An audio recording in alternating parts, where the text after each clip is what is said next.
노벨상 딱 한 개. 알베르트 아인슈타인. 2. 맥스웰의 전설. 아인슈타인은 거의 독학으로 오랜 동안 별개의 현상인 것으로 생각되었던 전기와 자기가 밀접한 관계에 있다는 것에 관심을 기울인다. 전기와 자기에 대해서는 19세기 초로 앙드레 마리 앙페르와 마이클 패러데이 등의 연구에 의해서 많이 알려지기 시작했다. 이 중에서 가장 탁월한 이론을 제시한 사람은 맥스웰이다. 특히 맥스웰은 전자기 현상과 관련된 모든 것을 수식으로 표현하는 맥스웰 방정식을 1864년에 발표했다. 맥스웰의 방정식이 뜻하는 것은 간단하게 말하여 빛도 전자기장의 일부이며 폭이 넓은 스펙트럼 가운데 눈에 보이는 부분이라는 것이다. 맥스웰은 1831년 6월 스코틀랜드 에딘버러에서 변호사 존 클라크의 외동아들로 태어났다. 그가 태어난 직후 아버지가 커크 커드브라이트셔에 있는 글렌레이의 맥스웰 가문의 영지를 상속받아 그곳에서 유복한 환경에서 자랐다. 철저한 기독교인인 어머니가 8살에 사망했지만 그녀의 영향으로 그는 평생 독실한 기독교인으로 살았다. 아버지는 그를 1841년 에든버러 학교에 입학시켰는데 학교에서 그의 재능은 그리 두드러질 정도는 아니었다. 다소 수줍음을 타고 친구도 별로 없었으므로 동료들은 그를 얼간이라고 불렀다. 그런데 14살 때 갑자기 그는 명석함을 드러냈다. 그는 실 한 가닥으로 수학 곡선을 그리는 방법을 설명하는 복잡한 논문을 썼다. 그의 생각이 독창적인 것은 아니었지만 14살이라는 것을 감안하면 대단한 능력이었다. 16살 때인 1847년 맥스웰은 에든버러 대학교에 입학했고 에딘버러 왕립학회지에 2편의 논문을 발표했다. 맥스웰은 만나는 모든 사람들에게 강렬한 인상을 남겼다. 그것은 그의 말보다는 성격 때문인 경우가 많았다. 왜냐하면 그는 어떤 주제를 말하다 다른 주제로 빨리 화제를 바꾸었기 때문에 많은 사람들이 따라가기 힘들었다. 특히 그의 생기 넘치는 상상력은 너무나 많은 화제를 만들어 하나가 끝나기도 전에 또 다른 것을 쫓았기 때문이다. 1854년 우등으로 졸업하자마자 맥스웰은 케임브리지 대학교 트리니티 발리지의 연구원이 되었고 1856년 에버딘에 있는 메리셜 칼리지의 자연철학 교수로 임명되었다. 그가 교수로 임명되자마자인 1857년 케임브리지 대학교가 영국에 있는 젊은 연구자를 대상으로 수여하는 애덤스상의 주제가 토성고리의 운동이라는 것을 알고 응모했다. 그는 토성의 고리가 완전히 고체 혹은 액체 상태가 아니라 수많은 작은 고체 입자들로 이루어져 있을 때만 안정될 수 있다는 것을 보여주었고 애덤스상을 받았다. 심사위원 중 한 명은 그의 연구에 대해 이렇게 말했다. 수학을 훌륭하게 물리학에 적용시킨 연구다. 맥스웰의 결론은 우주 탐사선 보이저 1호가 1981년 토성고리를 근접 촬영함으로써 증명되었다.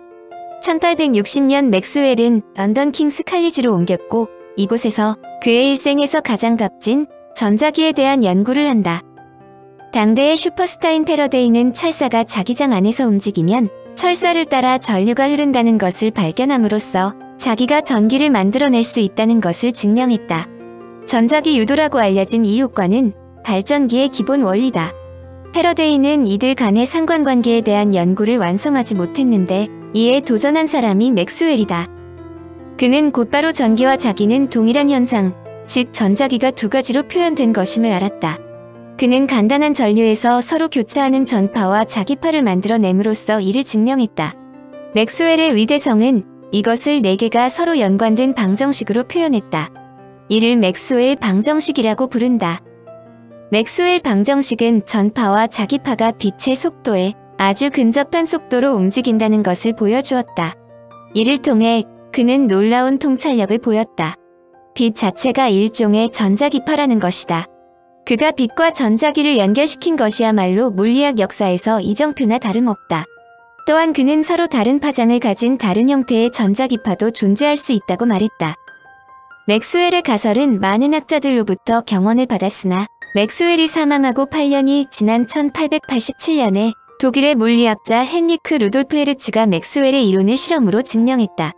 그는 실험을 통해 우리가 눈으로 감지할 수 있는 가시광선 외에도 수많은 전자기파가 우리들이 살고 있는 공간 안에 있다는 것을 확인했다.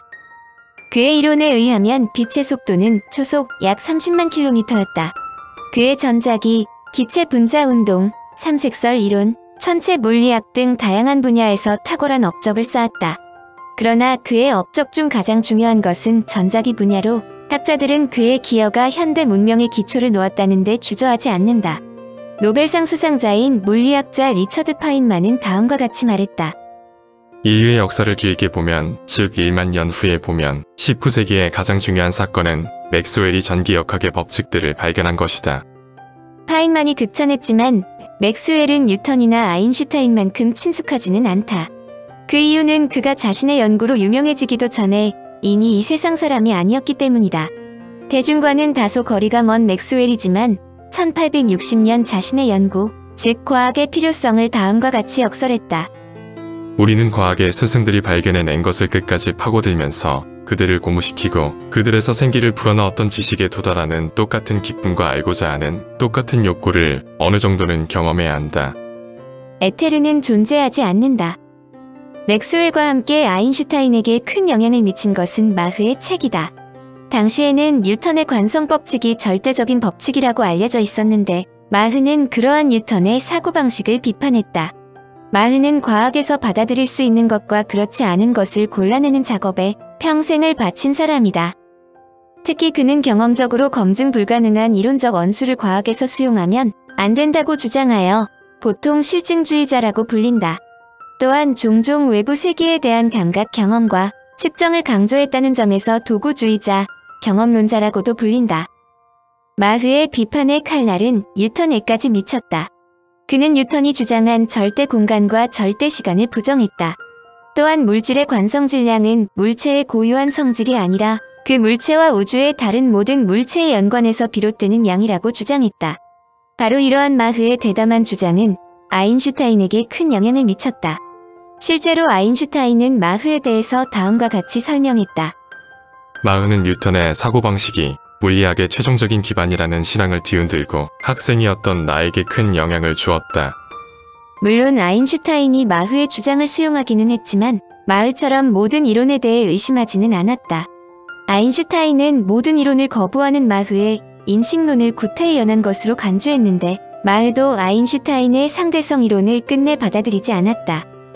심지어 자신이 상대성 이론의 원조로 간주되는데도 상당한 불쾌감을 표시했고 상대성 이론에 대한 본격적인 비판을 쓰겠다고 호언했지만 이 비판은 끝내 이루어지지 않았다. 마흐는 추후 독일 물리학계의 거장이 되는 막스 플랑크와도 논쟁을 벌여 아직 참인지 아닌지 모르는 복잡한 과학 이론을 학생들에게 가르칠 필요는 없다. 말에 플랑크를 발끈하게 만들기도 했다. 아인슈타인도 적어도 1901년까지는 에테르의 존재를 믿고 있었다. 그는 학생일 무렵 에테르의 존재를 증명할 실험을 생각하고 있었다고 한다.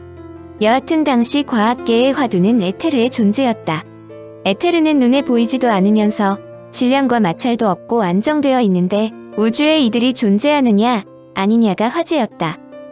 지구는 말하자면 광대한 에테르의 바닷속에 담겨진 잠수함처럼 에테르를 가로질러 태양 주위에 공전운동을 하고 있어야 한다는 뜻이다. 그런데 에테르가 존재한다면 역시 이상한 의문점이 제기된다. 맥스웰의 이론에 따르면 빛은 횡파였다.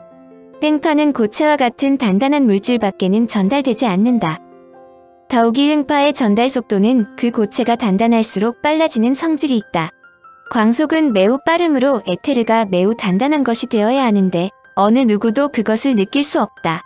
어딘가 이상한 점은 있지만 그래도 빛이 파동으로 되어 있다는 관점을 받아들이기 위해 에테르는 존재해야 한다고 믿었다. 한마디로 에테르가 존재한다면 그것은 이제까지 알려진 적이 없는 새로운 종류의 물질이어야 했다. 지구는 태양 주위를 공전하고 있다. 우주 공간에도 에테르가 충만해 있다면 지구는 에테르 속을 운동하고 있는 셈이다. 그렇다면 지구는 주위에 에테르를 질질 끌면서 진행하고 있는가 아니면 에테르가 완전히 정지하고 있는 공간 속을 지구가 나아가고 있는가? 라는 에테르에 대한 논란의 끝이 없었다. 만일 에테르가 존재한다면 그 존재를 알아낼 실험 장치를 고안해야 하는 것이 급선무였다. 이러한 측정이 단순한 일이 아님을 누구나 직감할 수 있을 것이다. 그러나 인간사를 보면 이렇게 어렵고 고난에 찬 업무를 자청하는 사람이 꼭 나타나기 마련이다.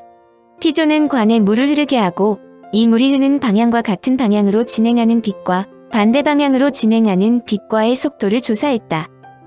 만약 에테르가 존재한다면 물의 흐름의 속도를 더하거나 뺀 분량만큼의 속도가 관측되어야 한다.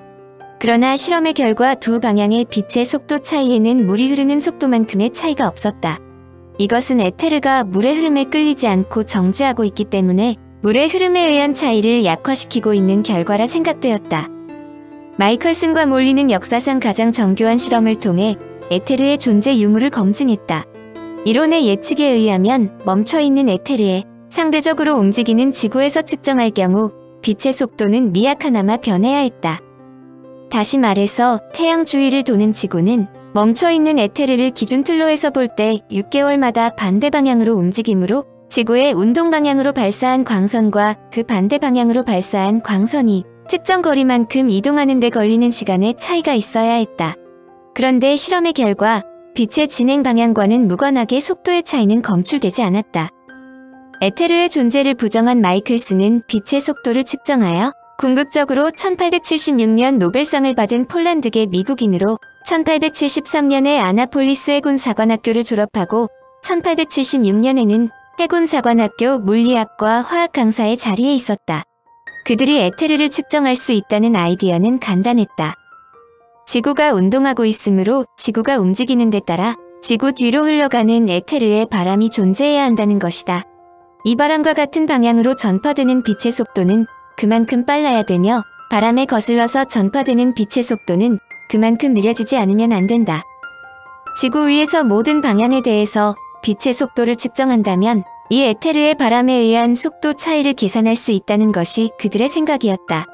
한 가지 우려되는 것은 빛의 속도가 너무나 빠르기 때문에 이 속도 차이를 확인하려면 실험의 정밀도를 높이는 것이 관건이지만 이미 빛의 속도를 정밀하게 측정한 그들로서는 어려운 일이 아니었다. 이 결과는 당시의 과학자들을 놀라게 했고 그것을 설명하기 위한 이론이 나왔다. 네덜란드의 물리학자 핸드리크 로렌츠 박사는 에테르에 대해 물체가 움직여 나가면 진행 방향으로 그 물체가 물리적으로 수축한다는 가설을 내놓았다. 로렌츠의 이론은 움직이고 있으면 그만큼 전자기 법칙 자체가 변화하고 그 효과에 의하여 원자 사이의 전기적인 결합 방식의 힘이 변화하여 물체가 정말로 수축한다는 것이다. 로렌츠는 이 연구로 1902년 제2회 노벨 물리학상을 받았다.